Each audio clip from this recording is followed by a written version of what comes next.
السلام عليكم ورحمة الله وبركاته. ازيكم حبايب قلبي؟ عاملين ايه؟ يا رب كده تكونوا بخير.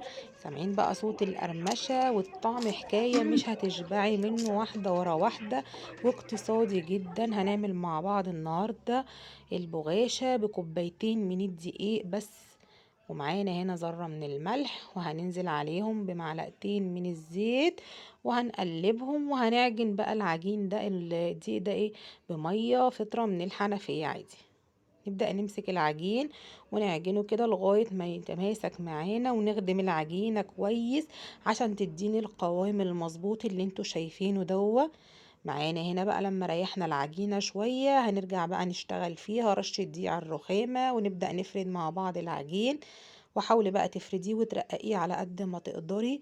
الفيديو النهاردة بتاعنا سهل جدا واقتصادي جدا جدا جدا. طبعا المقادير زي ما احنا ما شفناها في اول الفيديو، هي كوبايتين دي وشوية الملح ومعلقتين الزيت بس، فهي مش مكلفة خالص. معانا هنا بعد ما فردنا العجينة هنجيب معلقة من الدقيق ومعلقتين من السمنة زي ما انتم ما شايفين، وهنبدأ نفردها ونوزعها على العجينة بالطريقة اللي انتم شايفينها دي.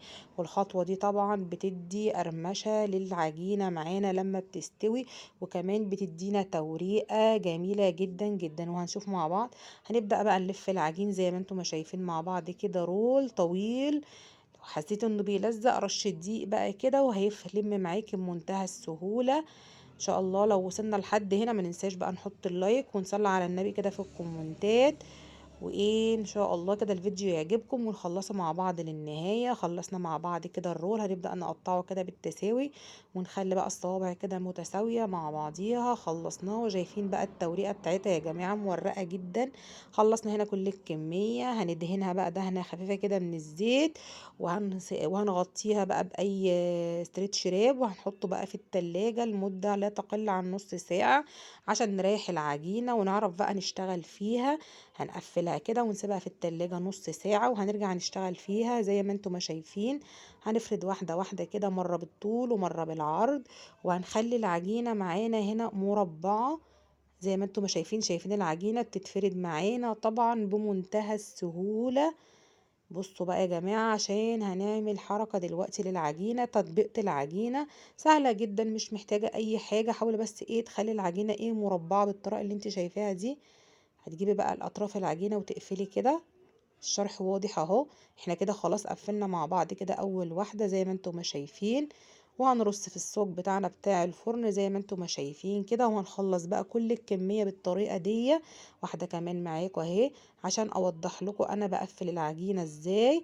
وشايفين طبعا ملمس العجينة ماشية معانا بسهولة علشان ريحناها كويس.